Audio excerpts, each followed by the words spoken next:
zunanjega ministra.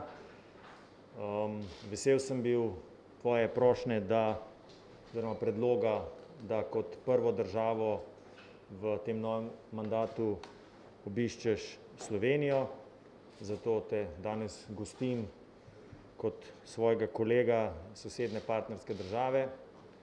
Hrvaška je za nas, poleg tega, da je sosednja država, tudi pomemben gospodarski partner, peti najpomembnejši, če se ne motim, in prvi trg v slovenskih neposrednih investicijah. Imamo kup tem, ki nas na nek način krepijo. Imamo pa tudi nekaj odprtih vprašanj, ki jih je treba v prihodnosti razrešiti. Veseli me, da je pred nama 2 leti dobrega sodelovanja in verjamem, da bova skupaj našla marsikakšen odgovor na do sedaj odprta vprašanja. Na današnjem sestanku oziroma na današnjem srečanju je bila ključna tema vprašanje iskanja skupnih odgovorov na pandemijo COVID-19. Glede na naraščajoče trende in glede na dogajanje v okoliških državah je Slovenija Hrvaško v začetku julija uvrstila na rumeni seznam in na podlagi tega se je tudi vzpostavila tesna vsakodnevna komunikacija med političnim vrhom, hkrati pa tudi med strokovnim delom, torej med Nacionalnim inštitutom za javno zdravje. Pred današnjim sestankom sem še enkrat govoril tudi z direktorjem Nacionalnega inštituta za javno zdravje, da sva preverila zadnje podatke na tem področju in lahko z veseljem ugotovim, da na posameznih področjih se ta krivulja že počasi obrača navzdol. Mislim, da morata države še naprej zelo tesno sodelovati in sprejemati usklajene ukrepe za omejevanje te epidemije med Hrvaško in Slovenijo. Ministru sem čestital tudi za opravljeno predsedovanje Svetu Evropske unije. Bilo je hrvaško prvo predsedovanje, ki je bilo zaznamovano z pojavom že zgodaj v začetku pandemije COVID-19. Ministra sem povprašal za nasvete pri tovrstnih dogodkih. Kot veste, v predsedovanju je vedno ključno pravilo pričakuj nepričakovano in to se je na primeru Hrvaške še posebej izkazalo. No, moram reči, da se je Hrvaška hitro prilagodila in tudi svoje predsedovanje na nek način prilagodila novim razmeram. Slovenija predseduje v drugi polovici leta 2021. Iskreno upam, da bomo do takrat že pripravili oziroma da bo svetovna stroka že izumila cepivo zoper to grožnjo. V vsakem primeru pa slovenske priprave na predsedovanje prehajajo v to intenzivnejšo fazo in v luči teh razmer slovensko priprave na predsedovanje potekajo v pripravi različnih scenarijev, torej glede na razvoj dogodkov, torej glede na to, ali bomo imeli ustrezna zdravila ali ne. In v tem pogledu verjamem, da bom tudi kdaj še kolega iz Hrvaške povprašal za nasvet pri pripravi posameznih dogodkov v času predsedovanja. Govorila sva tudi o iniciativi treh morij, ki bo v oktobru potekala vrh v Talinu. Na kratko sem ministru predstavil svoje videnje na sodelovanje Slovenije v tej iniciativi, hkrati pa tudi povprašal o projektih, ki jih Hrvaška namerava v okviru te iniciative izvesti in verjamem, da je na tem delu Evropske unije še veliko možnosti za okrepitev sodelovanja. V zaključku sem ministru predstavil tudi prioritete slovenskega predsedstva. Glede na to, da živimo v regiji, ki bo v prihodnje ena od prioritet našega predsedstva, sva izmenjala stališče tudi o pogajalskem procesu z vsemi sosednjimi državami oziroma državami Zahodnega Balkana. In moram reči, da imava relativno podobne poglede in tudi Verjamem, da bomo v tem postopku glasovali za podobne rešitve in bosta državi tudi v tem pogajalskem procesu sodelovali v iskanju odgovorov, ki bodo države Zahodnega Balkana čim bolj konkretno usmerile na pot pridruževanja Evropski uniji. In v pomembnem delu se bo ta agenda odvijala v času slovenskega predsedovanja, tako da verjamem, da bodo tudi v tem pogledu državi še aktivno sodelovali. Hvala lepa, ker gospod minister, dr. Gordan Radman. Hvala lepa. Dobar dan. Veliko zadovoljstvo mi je današnje bivanje v Ljubljani in srečanje s kolegom ministrom Logarjem, dragim Anžetom. Za prvi obisk novem mandatu sam izbrala ravno Slovenijo. Verjamem, da je to jasno sporočilo kako pomembni so za Hrvaško odnosi z našo sosedom. Sve kaj je rekel dragi Anže je točno. Jaz bi samo dopunio da smo se prvi put vidjeli 22. svibnja na dan obljetnice našega članstva u Ujedinjenim narodima i na dan slovenske diplomacije na graničnom prijelazu Kaštel Dragonja, jer smo upravo tim našim susretom htjeli pokazati koliko nam je važno da i u izvanrednim okolnostima, uvjetima nastavimo suradnju i razmjenu mišljenja o nizu pitanja od zajedničkih interesa dviju država, od zajedničkog interesa slovenskih i hrvatskih građana. Jedno od takvih pitanja je i suradnja u borbi protiv koronavirusa. Nedavno su uspješan sastanak na tu temu održali premijeri Plenković i Janša, a važno je da i stručne službe i nadležne institucije nastave surađivati kako bi se omogućilo nesmetano gibanje, kretanje ljudi i što bolji protok roba u cilju potpore naših gospodarstava.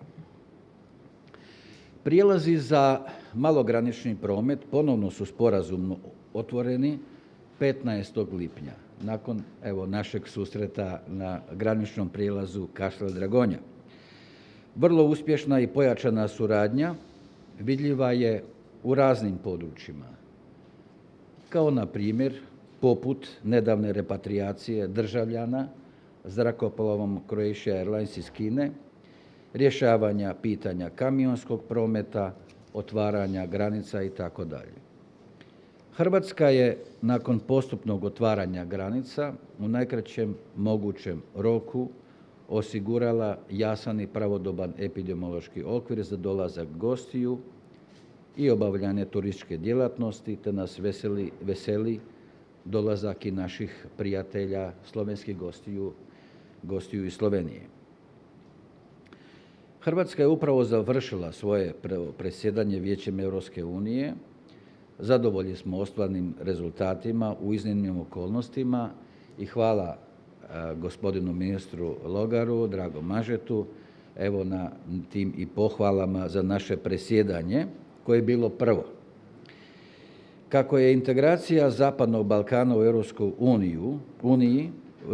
uniju visoko na listi i slovenskih prioriteta, znači i zajedničkih prioriteta, siguran sam i u to čvrsto vjerujemo da će i Slovenija tijekom svog predsjedanja nastaviti raditi na ostvarenju tog zajedničkog cilja. Pozdravljamo prioritete trija, Njemačka, Portugal, Slovenija, i spremni smo podijeliti sva naša iskustva u predsjedanju Vijećem Europske unije, iako je Sloveniji ovo već drugo predsjedanje, prema tome Slovenija ima iskustvo, ali svakako želimo pomoći u bilo kojem pogledu i na nas Slovenija, naša prijateljska susjedna zemlja, može računati. Danas sam predstavio isto hrvatske napore za ulazak u eurozonu i Schengen. Drago mi je da sam i od slovenskog kolega čuo riječi potpore. Iznimno je važno za Europsku uniju da snažno i učinkovito štitimo i jačamo vanjsku granicu Europske unije. Kada govorimo o suradnji unutar europske obitelji, zadovoljni smo jedinstvom, solidarnošću i konstruktivnom suradnjom koju su naši premijeri Plenković i Janša pokazali na Europskom vijeću, gdje su se upravo ta dvojica premijera, znači Janša i Plenković, borili za što više financijskih sredstava za jačanje i oporavak naših gospodarstava. S jedne strane slovenski, s druge strane hrvatski. Znači, obojica premijera su se snažno borile za interese svojih država i interese vlastitih građana.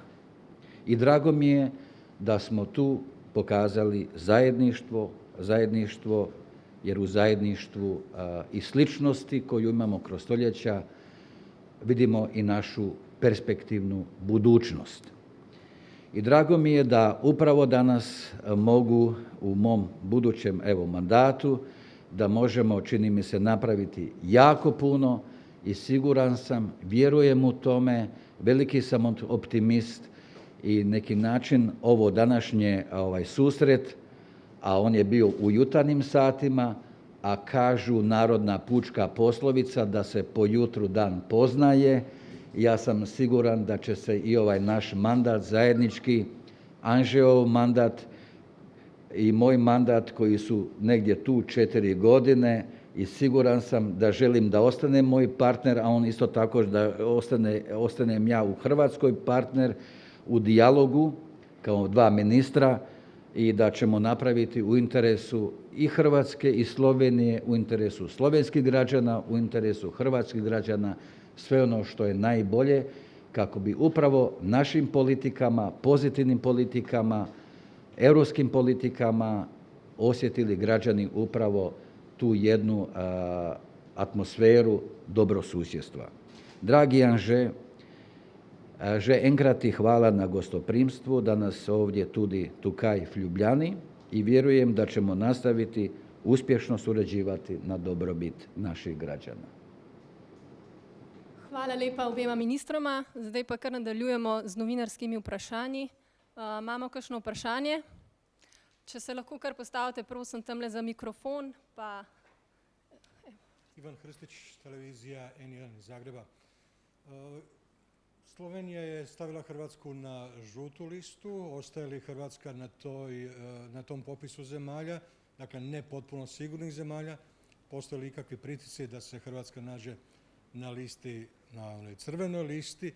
I je li Slovenija postavljala možda bilo kakve uvjete, savjete, molbe hrvatskoj strani za neke mjere koje bi trebalo možda uvesti, a do sada nisu bile uvedene? Znamo da je u prošlosti bilo nekakvih primjedbi da bi možda trebalo biti ograničenja za neke veće skupove, klubove i tako dalje. Je li bilo o tome riječi? Ja, hvala za vprašanje. O tem sva govorila z ministrom. Slovenija v upravljanju z krizo epidemije COVID-19 ravna preudarno in sprejema ukrepe, ki maksimalno omejujejo možnost prenosa okužbe, ob tem, da apelira na državljanke in državljane Republike Slovenije, da uporabljajo oziroma da se obnašajo skladno z navodili Nacionalnega inštituta za javno zdravje, torej nošenje mask, razkuževanje rok, ohranjanje socialne distance. Enako na nek način pričakuje tudi od sosednjih držav in enako pričakuje tudi od naših državljanov, da tako ravnajo, ko so v sosednjih državah. Tudi v medijih je bilo že večkrat izpostavljeno vprašanje nočnih lokalov, odprtja nočnih lokalov, ki so lahko vir prenašanja okužb. Zdaj, Nacionalni inštitut za javno zdravje poleg te incidence na 100.000 prebivalcev v 14 dneh vodi tudi statistiko vnosov okužb iz posamezne države in na podlagi tega tudi vladi predlaga ukrepe.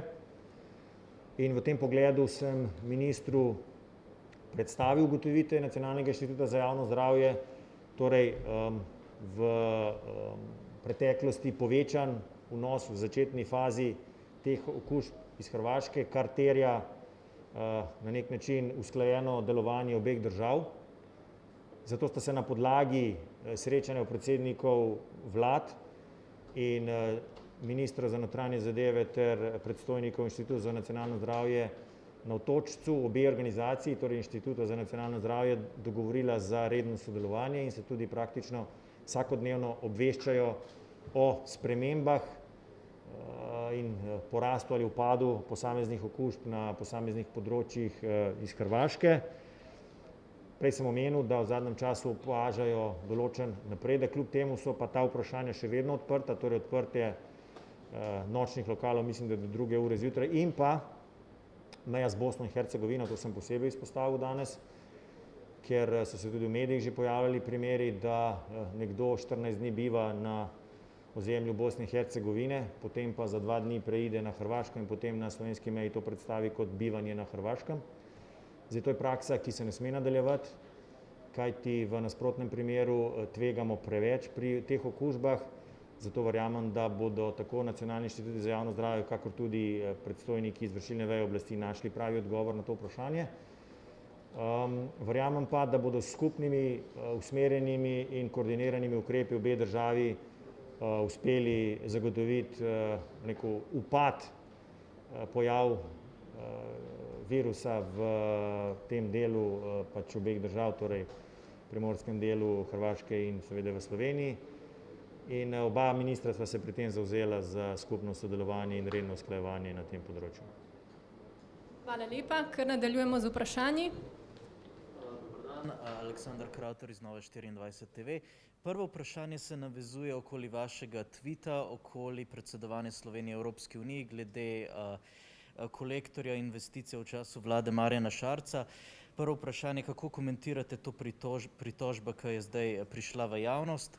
In drugo vprašanje, ki se pa tiče konzularnih zadev, kdaj približno Republika Slovenija namerava odpreti konzularna predstavništva za ponovno vlaganje vizumskih vlog? Približno. Hvala.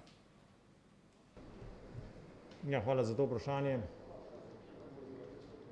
Mislim, da je predsedovanje Slovenije Svetu Evropske unije izjemen dogodek, ki ponuja priložnost vsem, da Slovenijo predstavljajo v najboljši možni luči. Da to dosežemo, je odgovornost vlade pri pripravi priprav in izvedbi predsedovanja, hkrati pa tudi vseh ostalih, ki pri tem lahko maksimalno pripomorejo k uspehu tega predsedovanja. Kot veste, smo v prvem predsedovanju za namene olajšanja poteka predsedovanja izgradili kongresni center Brdo. Ta odločitev se je izkazala kot izredno uspešna, prava. In to še danes predstavlja sodoben objekt, ki omogoča izvedbo dogodkov na najvišji ravni. Ta sodoben objekt pa nima drugega sodobnega objekta, ki je nujno potreben za izvedbo tega projekta, še posebej v luči epidemije oziroma pandemije COVID-19, ko se želi širjenje ali pa okoliščine, ki bi omogočale širjenje, maksimalno omejiti. Namreč nastanitvenih kapacitet v bližini tega centra. In v ta namen je danes uničen hotel treba obnoviti. Časovna komponenta je tu izredno kratka, namreč kot veste, s 1. julijem 2021, torej čez manj kot eno leto, bomo prevzeli vajeti Evropske unije, hotel pa je še vedno uničen.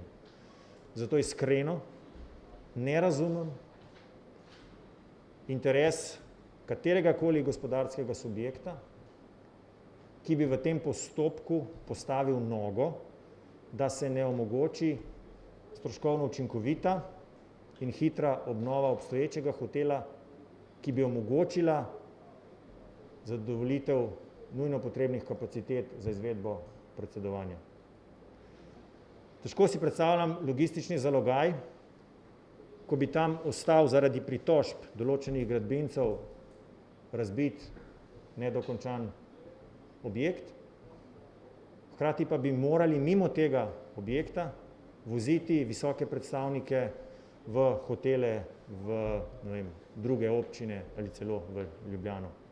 Potem se izgubi tudi pravi namen tovrstnega kongresnega kompleksa. Zato sem tudi pač objavil ta tweet, ker smatram, da je uspešnost slovenskega predsedovanja in uspešnost organizacije in izpeljave v slovenskem nacionalnem interesu in bi morali to vsi v Sloveniji na nek način ponotraniti. In šele potem bo to tudi res vseh skupen naš uspešen projekt. Kar se tiče pa konzularnih predstavništev, je pa treba povedati, da slovenska DKP mreža izvaja svoje aktivnosti, vendar pa glede tudi na pripravljen krizni načrt in prenovljen krizni načrt za ukrepanje v času pandemije, so naše DKP-ji zavezani naravnati skladno s tem načrtom. Skratka, ko se v določenem okolju, kjer se je porast okužb presegla tisto rdečo stopnjo, je temu treba prilagoditi tudi delovanje DKP mreže in v tem pogledu pač naša DKP mreža ravna po tem načelu. Hvala lepa. Naslednje vprašanje je.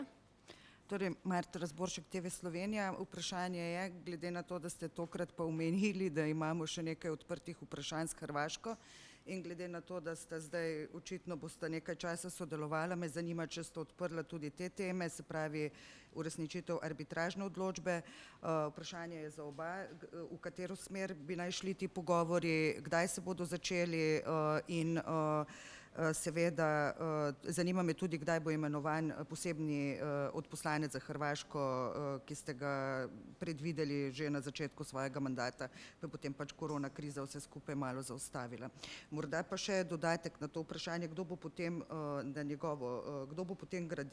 obnavljal ta hotel, ker smo na vaš tweet videli tudi odgovor nekega člana trenutne koalicije, da je bila predtem za 40 milijonov predvidena gradnja novega hotela. Okay.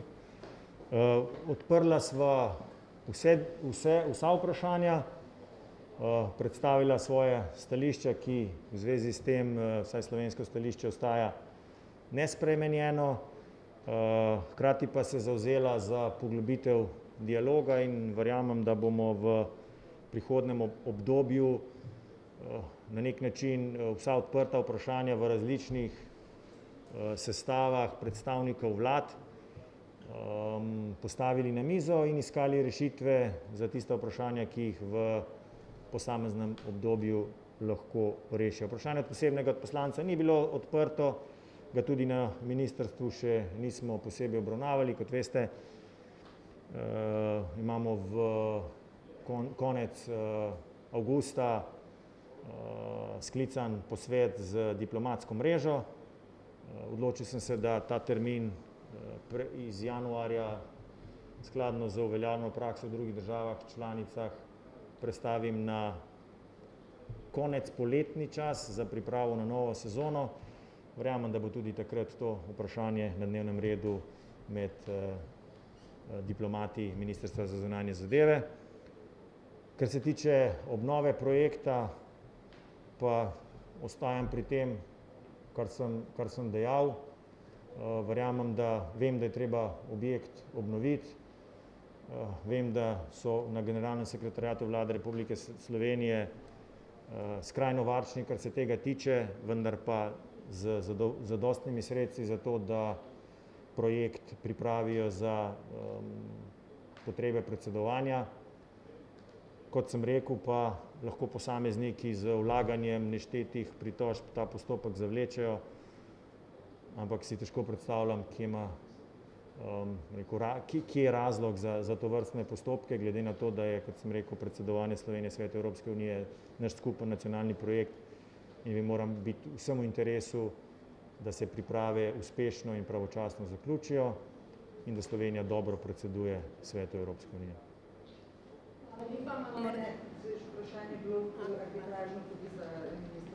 Še minister. Da, hvala lijepa.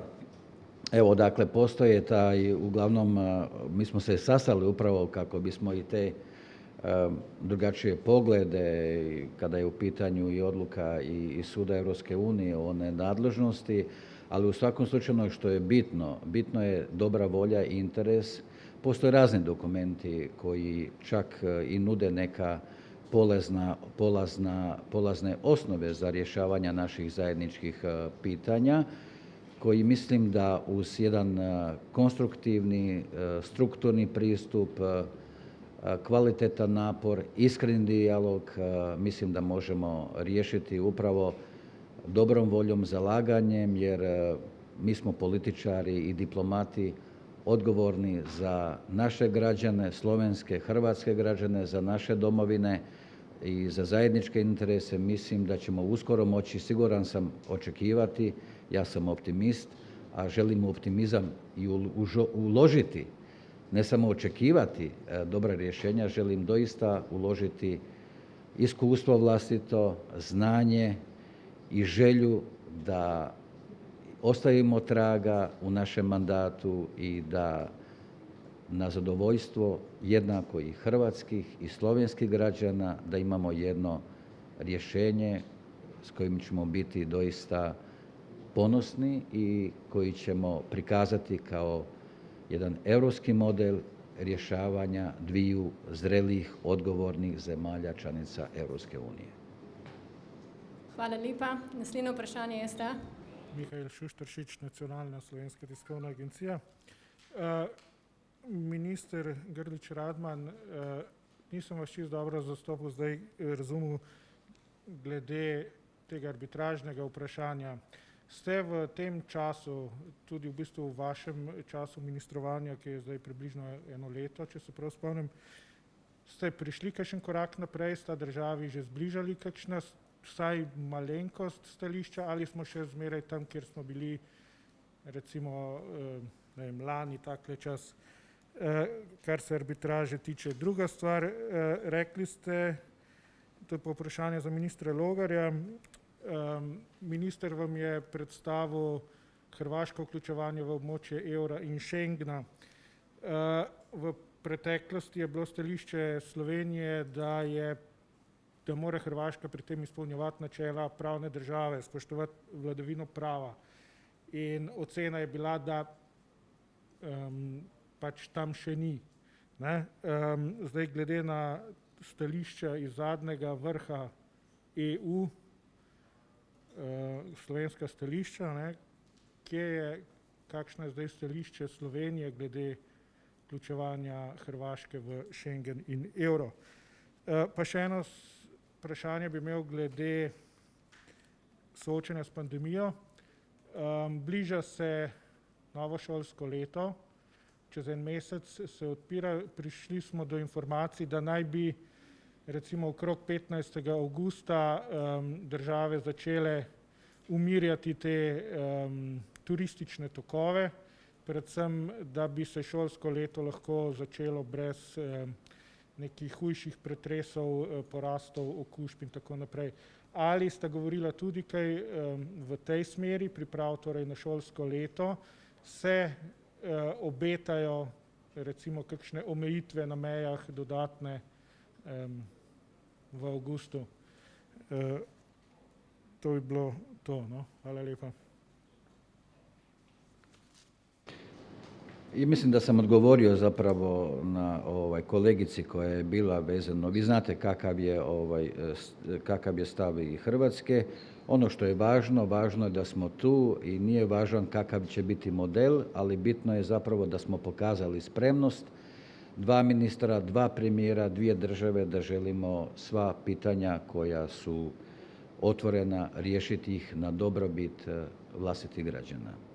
Što se tiče školske godine, Hrvatska će i novi ministar obrazovanja je upravo najavio povratak đaka u školske klupe.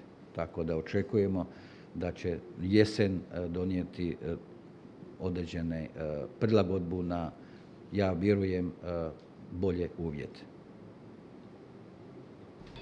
O kakšnih dodatnih ukrepih zaradi bližanja šolskih dni ministra nisva govorila. Kot veste, pa ima Slovenija zelo izdelan postopek določanja režimov na meji. Vse je odvisno od tega, kaj bo kazala epidemiološka slika v obeh državah in recimo, eventualno število vnosov. Na podlagi tega bomo tudi usklajevali slovenske oziroma režim prehodov na meji. Ker se tiče vprašanja OECD in monetarne unije, na novinarski konferenci jaz o tem nisem govoril, o tem je govoril minister Radman. Kot veste, je Slovenija dala soglasje za vstop Hrvaške v monetarni ta predvstop, kjer se zdaj nadzira delovanje monetarne politike. Kar se tiče vstopa v Schengen in ostale OECD, pa Slovenija vedno zagovarja stališče, da ko so izpolnjeni pogoji, Slovenija da seveda soglasje za vstop posamezne države v asociacijo. Bomo še zadnja dva vprašanja.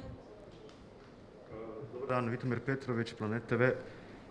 Gospodin Grlić Radman, pitanje za vas. Slovenski, a i epidemiolozi iz nekih drugih država Europske unije su dosta kritični oko brojki na novo otkrivenih primjera zaraze sa COVID virusom koje dolaze iz Hrvatske, te procjenjuju kao preniske, te pri tome nakazuju da jedan od razloga je taj da se u Hrvatskoj ne testira dovoljno. Kako biste komentirali tu primjedbu? Pa hvala vam na to pitanju, to je jako dobro pitanje i drago mi je da me to pitate. Ono što je bitno naglasiti da mi nastojimo uvijek ostvariti određeni napredak, jer je zaštita zdravlja je zapravo u interesu svake države. Mi činimo sve napore od prvoga dana, dakle da se epidemiološke mjere poštuju. Tamo gdje smo ustanovili i zbog početka ljeta i budući da je Hrvatska i turistička destinacija, onda se neke regije udvostručuju po broju stanovnika, onda je i mogućnost i zaraze veća, rizik od prenošenja zaraza veća. Tu onda doista postupamo, znači i oštrije u smislu donošenja i respektiranja, poštivanja određenih propisa koje je donio nacionalni stožer. Ali mi trebamo gledati kada je u pitanju Hrvatska ne po cjelini, nego u određenim regijama. Jadranske regije, to je znači sjever, srednja, to je 8 županija zapravo na obali Jadrana. Do sada nisu zabilježeni dakle, zaraze niti jednoga turista, a tu je upravo naša pažnja najveća, jer nama je u interesu da turist kada dođe zdrav, da se takav i vrati. I upravo bilježimo osobito u Istri gdje ima jako puno kampera, gdje je puno Nizozemaca, dakle oni su isto tako nisu bili zadovoljni kada je se Hrvatska našla na narandžastoj listi i sada će u razgovoru i sa mojim kolegom u Nizozemskoj i sa njihovim institutom za nacionalno zdravstvo će se ići na i prispitivanje te odluke, jer mi dokazujemo upravo da su u tim županijama, znači na Jadranskoj obali, da je broj zaraženih manji nego kad se uzima cijela država, znači kao cjelina. Tako da je nama doista u interesu, mi radimo ta testiranja i to je kao svaka dakle, ozbiljna država kojoj je stalo do zdravlja građana i do zdravlja i brige za turiste, kao što sam rekao, da se vrate zdravi, da prenesu vlastito iskustvo. Turisti na hrvatskom Jadranu osjećaju se dobro, oni su zaštićeni, da kako moraju poštivati sve mjere koje propisuje nacionalni stožer. Zadnje vprašanje. Hvala, Miha Orešnik, kanala. Vprašanje za oba. Nekaj ste že povedali, seveda bodo režimi prehajanja meje odvisni od epidemiološkega stanja, pa vendar me zanima, zdaj prihaja zadnji poletni mesec, ogromno Slovencev načrtuje oddih na Hrvaškem, pa so v skrbeh, ker ne vedo, kaj se bo zgodilo, če se vmes, ko bodo oni dol, torej stanje spremeni, da morda Hrvaška pride na rdeči seznam. Kakšno je vaše sporočilo, vajino sporočilo vsem tem turistom? In pa zanima me, če sta morda govorila tudi kaj o aplikaciji. Vemo, Hrvaška je aplikacijo že predstavila, pri nas gre prilagoditev počasi k koncu. ne bi bila dostopna do 15. avgusta, ali bosta ti dve aplikaciji, glede na to, da gre za prilagoditev, kompatibilni, torej ali bo moja aplikacija zaznala recimo nekoga, ki uporablja hrvaško verzijo. Hvala. Da, ta je aplikacija jučer tek predstavljena i siguran sam da će ona ići upravo da je to jedno poboljšanje i digitalno i tehnološko kako bi se ostvarila zapravo sigurnost, znači turista, građana i siguran da će to pripomoći upravo toj jednoj dobroj komunikaciji i sigurnosti. No, v zvezi z aplikacijo sem podobno vprašanje naslovil tudi na ministra. Minister ne pozna podrobnosti, kar je razumljivo, zato bomo v zvezi s tem na ustreznih tehničnih nivojih preverili kompatibilnost te aplikacije. Kot veste, bo pa naša aplikacija kompatibilna z nemškim sistemom, kar bo bistveno povečalo neko uporabnost te aplikacije. Naš skupni interes pa mislim, da mora biti oblikovanje tovrstne aplikacije na ravni Evropske unije, kajti to bo najboljši preventivni ukrep, ki bo na nek način omejil širjenje pa bistveno izboljšal sledljivost posameznih žarišč virusa in temu tudi omogočil ustrezno prilagoditev politik posameznih držav članic. Kar se tiče mejnih režimov, Slovenija budno spremlja razmere na vseh sosednjih državah, glede na veliko gostoto slovenskega prebivalstva na hrvaški obali, še posebej na Hrvaškem. Prej sem rekel, da sta državi v dnevnih stikih na strokovni ravni. Danes, kot sem tudi že prej omenil, sem ministru povedal tiste problemske točke, ki jih je potrebno v skupnem dialogu rešiti. Po zagotovilih direktorja Inštituta za nacionalno zdravje se v obeh državah drugi val epidemije umirja, kar je zagotovo dober znak, hkrati pa tudi apel vsem, da se zelo skrbno obnašajo in da upoštevajo vsa pravila in na ta način omogočijo na nek način, kolikor je možno, normalen potek turistične sezone. Vkolikor bo prišlo do poslabšanja, pa bo seveda slovenska vlada v dialogu in s pravočasnim obveščanjem storila vse, kar je v njeni moči, da bodo recimo posledice tega čim bolj ublažene oziroma da to ne bo nek šok za recimo slovenske državljane, ki bi bili na Hrvaškem. Kot sem rekel, bistvo je v dialogu, dobrem sodelovanju. Hrvaški minister me je tudi danes povabil v duhu skupnega sodelovanja, da pridem namočiti noge v Baško vodo. Ministru sem povedal, da je Slovenija sprejela učinkovit ukrep turističnih vavčerjev in da bom letošnji dopust preživel v Sloveniji, in ko sva na nek način predebatirala, sva ugotovila, da praktično vsi ministri v soseščini bodo svoj dopust preživeli v soseščini oziroma v svoji državi. Mislim, da je to tako tudi prav.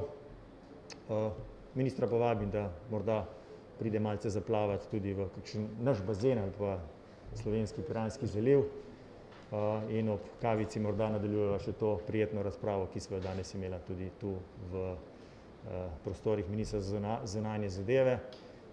In še enkrat hvala za ta prvi obisk kot prvo destinacijo po nastopu ponovnega mandata ministra za zunanje zadeve Republike Hrvaške.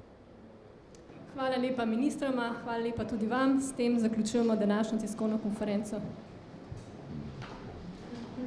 Super.